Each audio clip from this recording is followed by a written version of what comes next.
couple of minutes late. I'm very sorry. It's 31. So I'm sorry for that. Although I'm absolutely certain there's no one sitting around waiting for me. Maybe some of you will catch up a bit later on.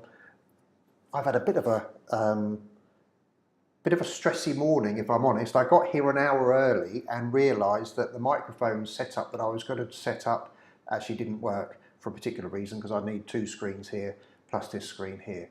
As I said before, it makes me look like I've forgotten his name again, but there we are in that film. Right, okay, how is everyone? Hopefully everyone's fine. Nice day today. Really, really lovely outside. Tiny bit, well, I was going to say tiny bit chilly. It's probably a bit cooler than it has been. We've had some really awful weather. I don't know if you get my newsletter. You'll have seen that it was extremely hot in there. I'm going to get rid of the watch because it's making a noise. We've had a really, really hot sort of 10 days, 2 weeks. It's been mega hot. So here, in fact, I took a video, which I'll show you. Bear with me a sec. Where did that go here? Right, this video here, I took this morning, and I'll show you now. And it shows the, here, look, sorry, not going too well today, are we? Here we go, right.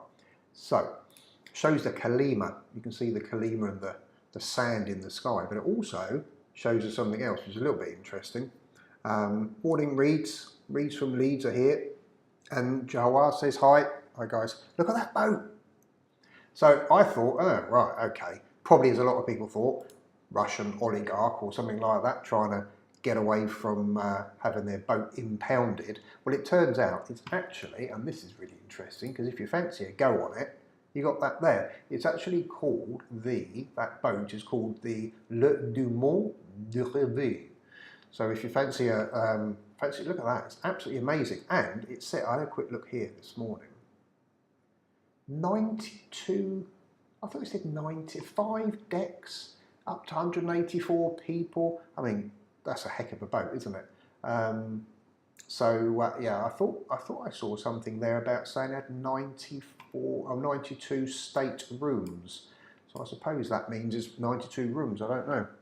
That seems like a massive boat. Well, that's moored off of Tenerife, and as I say, you can see the Kalima in the air. We've had some really hot weather, and as I say, I don't know if you get my email, but we didn't have any air conditioning through the hottest part, and during the hottest part, I got absolutely bitten. Oh, morning, Carl. Willie Rushton says morning. I don't think we've seen you for a while. Mind you, I haven't been on for a while, have I? So there's a good reason why we haven't seen you. And it's been, as I say, really hot. And because we didn't have any air conditioning, we had to have the doors and the windows open, which wasn't the best thing to do because we got the mosquitoes in and they ate me alive. So anyway, I just wanted to just mention how I'm suffering for you guys here in Tenerife. It's an awful life. Now, just a little shout out to a guy called Graham. Graham came over probably last year. He won't be watching this, and I'll tell you why in a minute. He came over, he was looking for a property, and unfortunately got beaten at the post when he was making his offer. But he's going in to have a hip replacement done today, so if you're watching this, hi Graham. Graham hasn't bought anything from me. In fact, he's got a friend who also owns 2 properties here, and he's going to be buying one of his friend's properties, so I'm going to help him out a bit there. But I certainly don't charge anyone for, sort of showing properties. I mean, that's my job, and if you buy something, brilliant. If you don't buy something, well, I've lost some time. But he's actually said he's going to make a donation to Anna, which is really nice. It's a nice donation, and he's going to make a donation so that Anna can then some cats on the street, or give some cats on the street some food or something like that. So yeah, it's really nice. But best of luck with the old hip replacement, Graham, and we'll see you in the summer. Mind you, you're probably not even going to be watching anyway. So Jawar says hi to the guys there that are watching. Right, something I thought I'd do, because not everyone reads the newsletter, I'm certain. The market report for the end of Q1 and the end of March, well, let me put these up here, and then you can see, let me just put this up here, if I get rid of that, get rid of that. I don't know how these professionals really do it, but poof, they're very clever, aren't they? There we are. Look. So just briefly, because you may have seen my video, so it's going to bore you to tears, but you can see the massive increases. These are recorded sales prices in year on year. So we've got there March 2022, March 2023. So year on year, some massive increases. So we're talking about Arona as a municipality there. We're talking about Los Cristianos itself as a town, Adeje there, and then Costa Adeje. We've just taken Costa Adeje there as a whole. That's year on year. Now let's have a look at, where are we here? Look, come on, you're supposed to work. Month on month, let's just change that, put that there. So month on month, you know, sort of averagely there, 2 to 3%. Increases month on month. That's the difference. These are asking prices now, though. So don't forget, asking prices can be negotiated on. So if if I'm asking 300,000, you might end up selling it for 280 or something like that. But of course, people are seeing asking prices and they're thinking, well, mine's probably better than that, or mine's at least that. So and then just the price is just sort of pegging up. It's just absolutely there's no stopping it at the moment. But you can look at Arona itself as an area there. So we've got nearly 9,000 properties for sale currently on the island of Tenerife, 1,458 in the area of Arona, the municipality, and then the average asking price there of €3,000 per metre squared. Now, someone did write to me the other day and say, right, so when we're talking about average prices, are we talking about metre squared? Is this inside or is this outside or what? Well, the general rule is, the average metre squared is the average metre squared for inside, and the average metre squared price is cut in half for anything outside. So it's an average way of working prices out. You still need to look at the market as well, obviously, and something else I was going to say as well, it'll come to me in a second. So Los Cristianos, this is Los Cristianos itself, so 1,458 properties for sale in Arona, as we just found out in the last slide, but only 370 of those are actually for sale in Los Cristianos, and the asking price there per metre squared is 4,131. And then we've got here Adeje, so this is the municipality. We've already talked about the actual Tenerife, the numbers in Tenerife. There's the number of properties in the whole of Adeje, the whole of the municipality, and the average asking price there of 4,266. And then we've got just a snapshot here of Las Americas. Now with Las Americas, it's a little bit different because half of Las Americas is in Adeje and half of it's in Arona, so we need to take this with a tiny pinch of salt, because when it talks about 137 properties, there must be more than that available for sale. But don't forget, as I say, it's split into two. But again, €5,000 per metre squared is quite a price for some properties there. And then this here being Costa Adeje in general. So again, it's a whole Costa Adeje, which goes right up to Cayo Salvaje. So if you're looking at the map here, we've got which way are you? I'm just thinking. So we've got sort of Las Americas here, and then going along here, Puerto Colón, La Caleta. Well, we've had Bahia del Duque, La Caleta, and then out up to Playa Paraíso and Cayo Salvaje. So you can see the amount of properties there for sale is 1,005, and it looks like quite a lot, but don't forget it's quite a large, long coastline, and then the average asking price there of 4,890. So prices are still rising. People ask, is it a good time to buy? Well, it depends if you're in a position to buy or not. That's the first thing. Is there anything on the market for you? There's another thing. And the other thing, I suppose, is, unless property prices fall, which is definitely no sign of it happening now, if property prices fall, then that's the time to buy. But if they keep going up, then now's the time to buy. So no one's got a crystal ball. It's all very, very, very difficult to say is a good time to buy. So really, it's all a matter of whether or not you've got funds in place. Do you want a place? What do you want it for? Things like that. These are all the sort of questions that need to be asked or they need to be answered when you're thinking about it. Let's see who else, if anyone else is on here. Keep missing your lives over October and saying, oh right, okay, so Carl's coming in October. Dave Prance says morning Dave, and JB's arrived as well, so morning JB. Right, now what else was I going to get on with? Best thing that happened this month? Best thing that's happened this month for me and Anna is that we're now able to get out and about down on the beach. And we're going after work. Now then, where are we? Here. We're going after work and we're taking a or two dogs out at a time. There's Anna, that's Kyla, that's one of our dogs. We've got 6 dogs and 5 cats.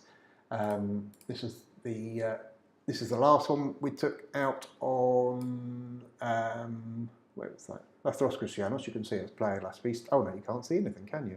What a wombat.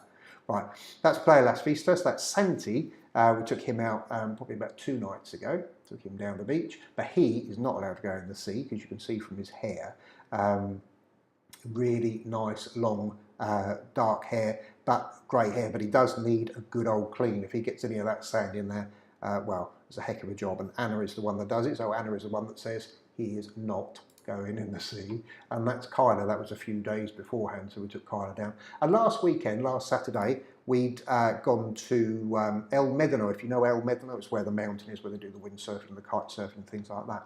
And that was interesting. No wind, but we took two of our dogs down there and let them run in the sea. There is a photograph of that somewhere as well, but I didn't take any. Didn't bring any photographs across here for that. Now then, anything else to report? We've done a bit on the market report there as well. Who else have we got? I see some people have gone up there. Can we get information on rental yield?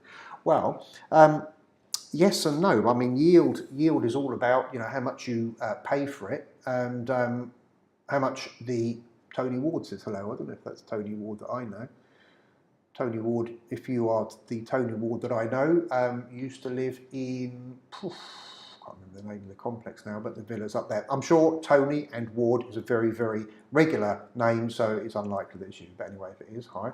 And if it's not, then thanks for popping in, the other Tony. Now, what we're talking about? Oh, we're talking about the, it's difficult to say though, isn't it? A yield. All I'd say is, if you're going to think about renting property here, just make sure that you get all the licenses and all the rest of it sorted out and paying your taxes. But don't think that you become a millionaire. It'll pay for itself likely.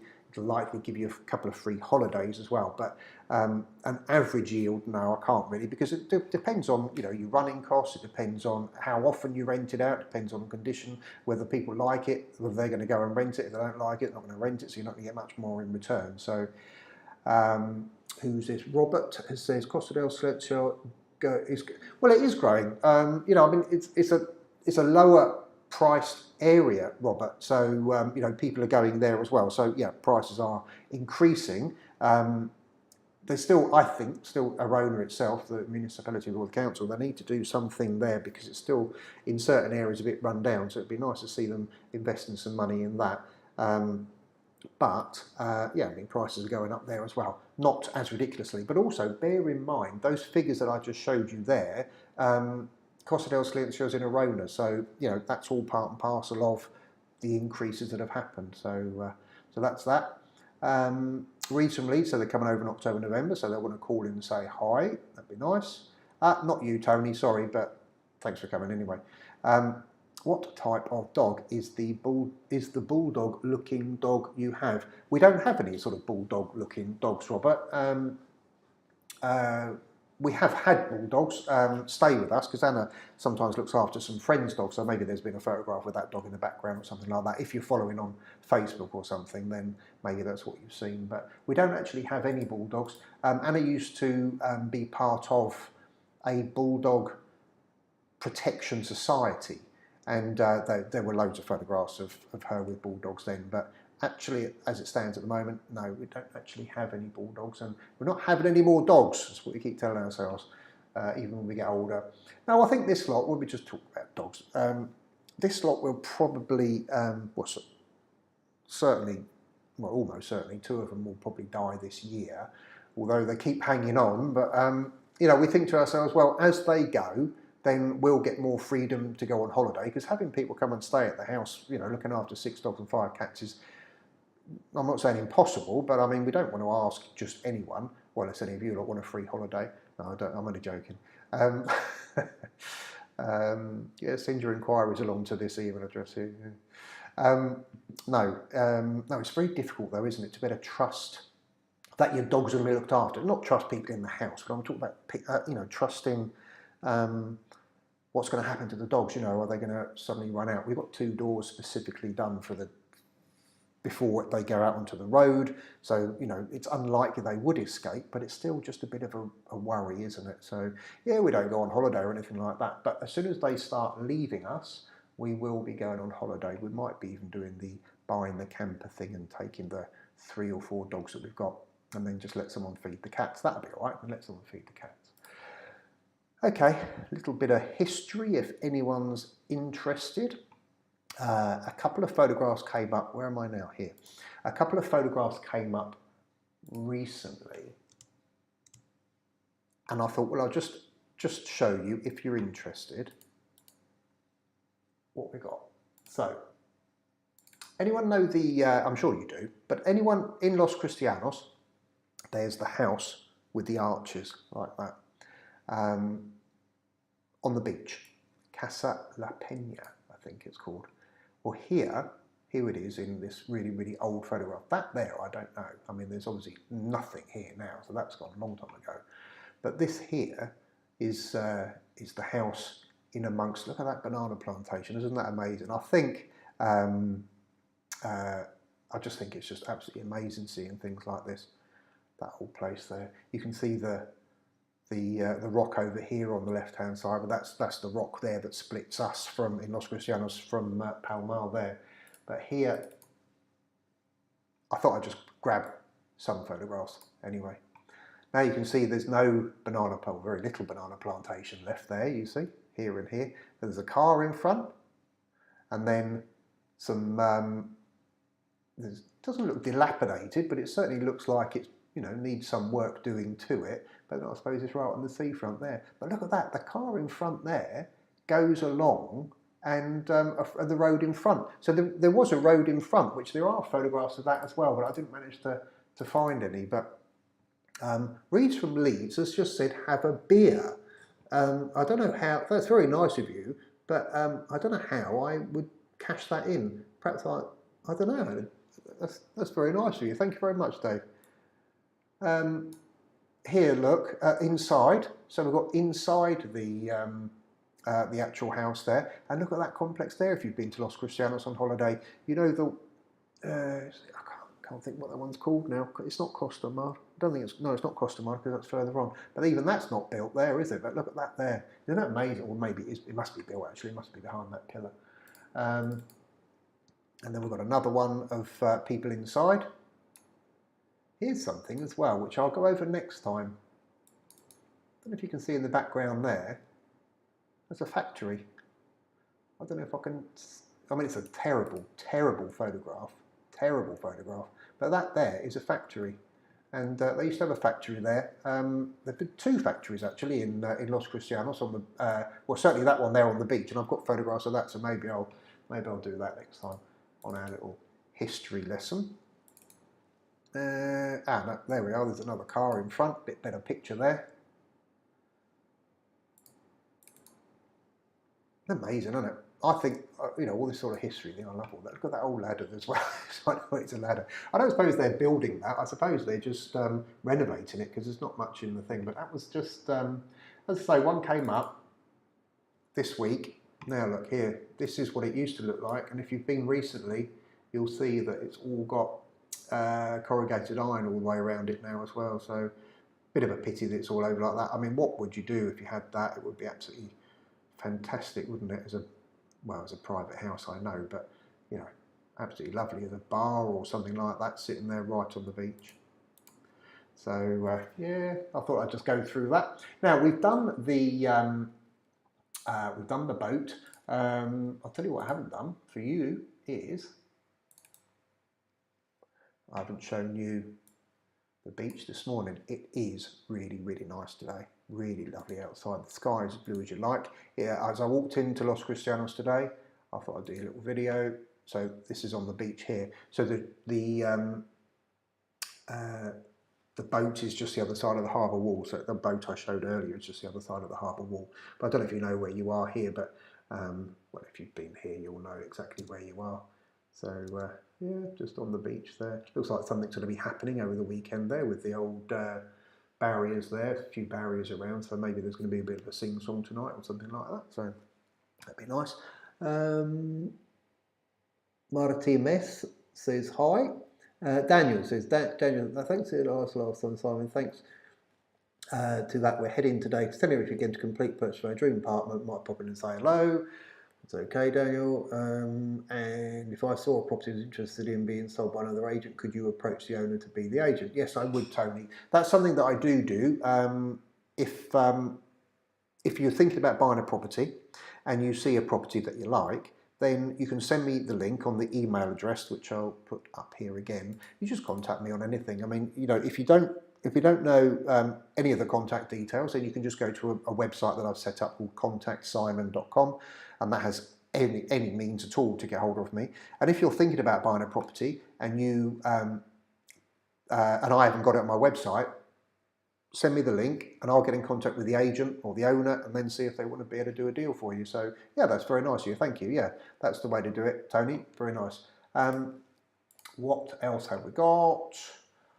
I think we're coming up 20 minutes. Anyone got any questions about Tenerife? Heard no, what's this say? Carl says, heard no water, electric, so building. Oh, you're talking about the house on the front there. Yeah, highly likely nothing at all there. I mean, when you think how old that place was, Carl's talking about the Casa La Peña, the arched house, the arch place there we're just talking about. Yeah, highly likely. There's absolutely no electric or water there at all. Not these days, anyway.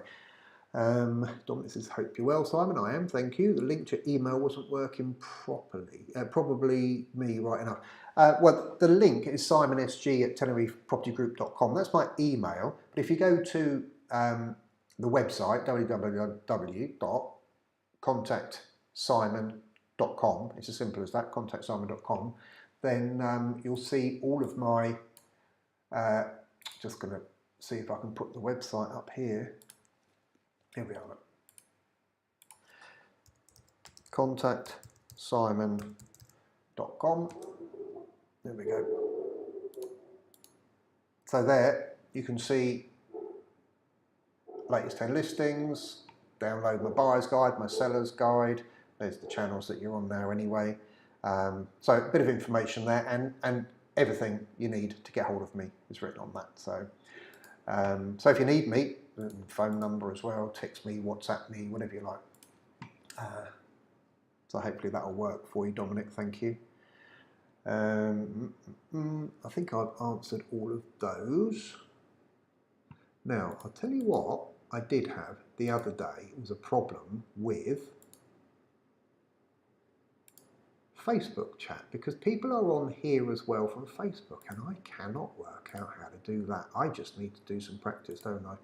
That's the trouble. I only come on here once a month and I'm all in a rush and it's like, oh, I've got to get all this done, and then I forget. So if you're on Facebook, I must apologise. I can't see your chat and I really don't know how to do it. Thanks, Dominic. Cheers. I really don't know how to do it. That's just so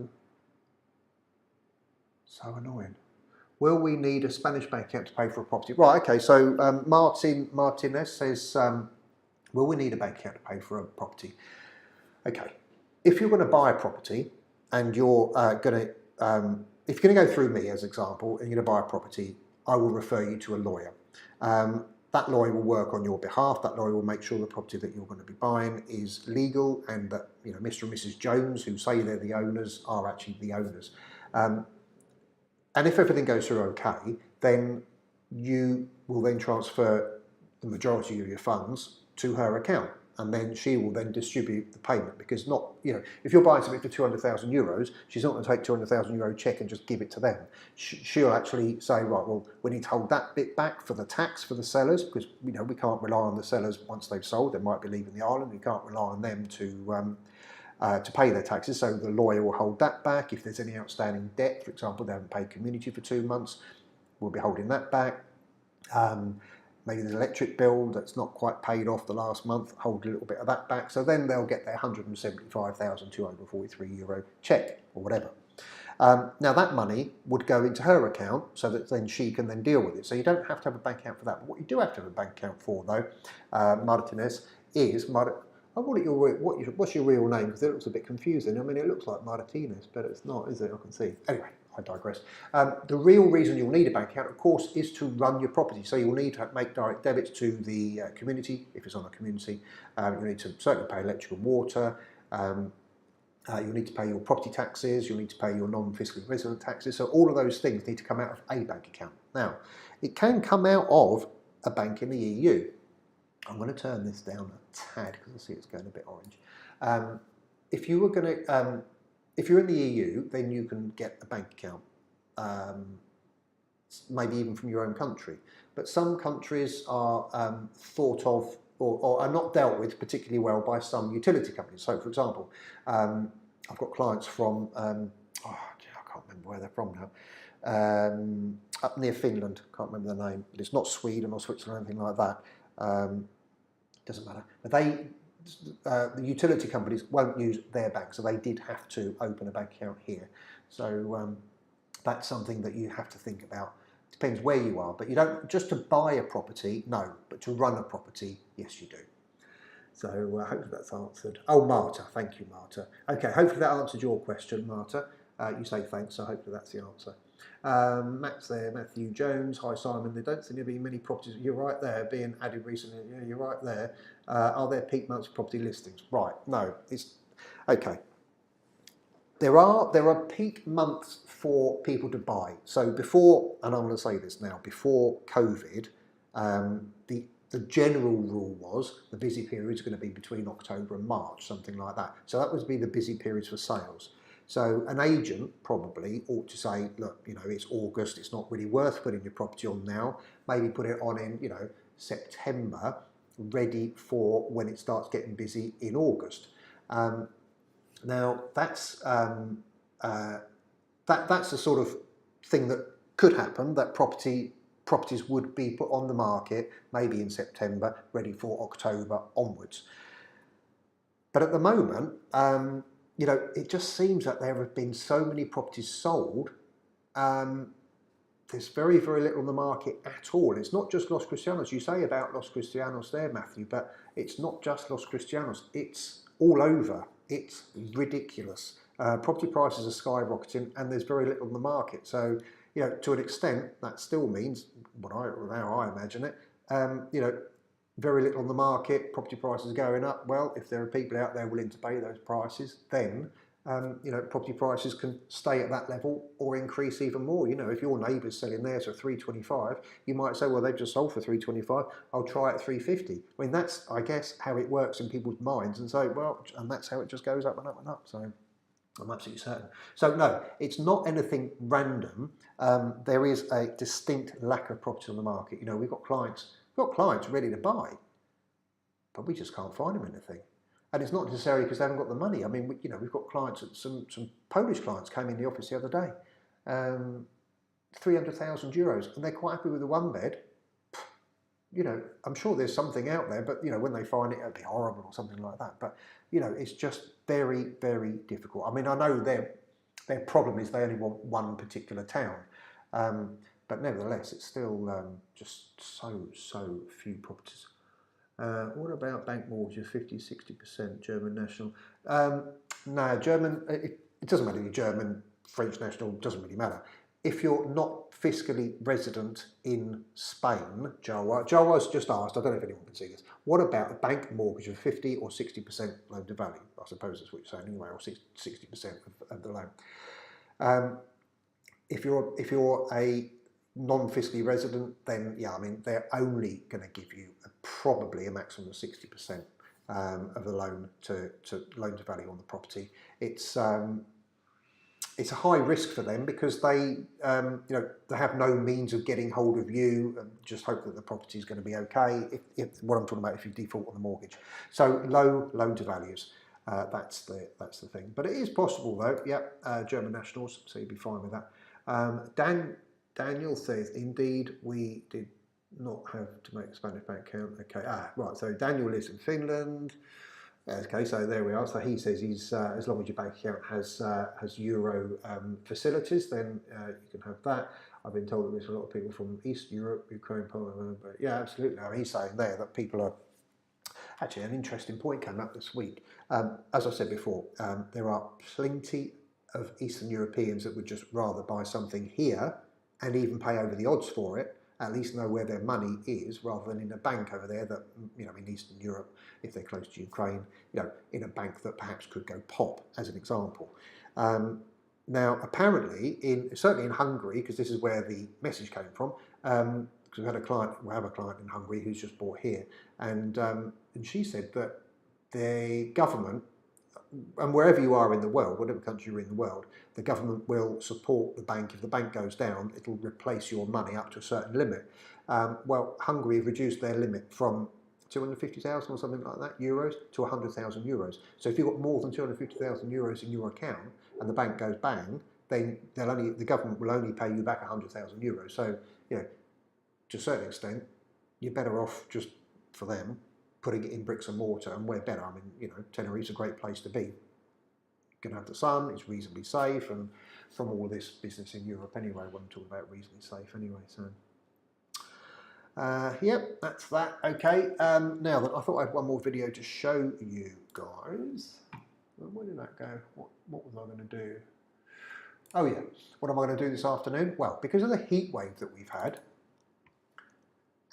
one of our trees in the garden has lost loads and loads of leaves. So although Anna's been clearing up the garden pretty much every day, probably every other day, but it'll be my turn this afternoon. So let's just get this on so you can have a quick look.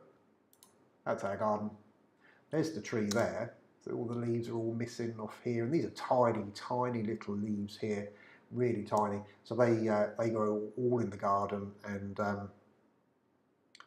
see how few leaves there are there as well. That just, and all the sticks fall off and all the rest of it. But anyway, there we are. That's our garden, and then we've got a terrace on that side there on the left-hand side. So yeah, that'll be me this afternoon. So maybe get some liquid refreshment from Dave, as he sent me £9.99. That's like 10 beers, Dave. That is. Thank you. I did say in my last video that I'd given up drinking. Well, I had given up drinking, and unfortunately, I'm back on it. But yeah, I haven't stopped. Is really the answer. So, bit of a bummer, but I'd like to. But there we are. Tony says, Tony's got a question here. How important is it to get a vacation license if you plan on renting by Airbnb? Well, you're supposed to. That is the law. You know, if you're going to rent a license, you have to get if you're going to rent a property, you have to get a Vivienda Vacacional license. Anyway, it depends who does it, but anywhere between 250 and 500 euros. Because what the point of that is not only so they can keep tabs on you, I suppose, and get your tax off you, but also the police need to know who's coming to stay as well. So when someone comes to stay in your property, you're supposed to go onto the website under your VV license registration number and put in that Mr. and Mrs. Jones have come to stay and they'll be here until the 15th. So you know, that's part and parcel of what it's all about as well there, Tony. So you do really need it, yeah. You do really need one. So God, I must get this thing sorted out with... I'm sorry, guys, if you're on Facebook, I'll apologise again. I can't see anything. I think I'm done. Anyone else got anything to say?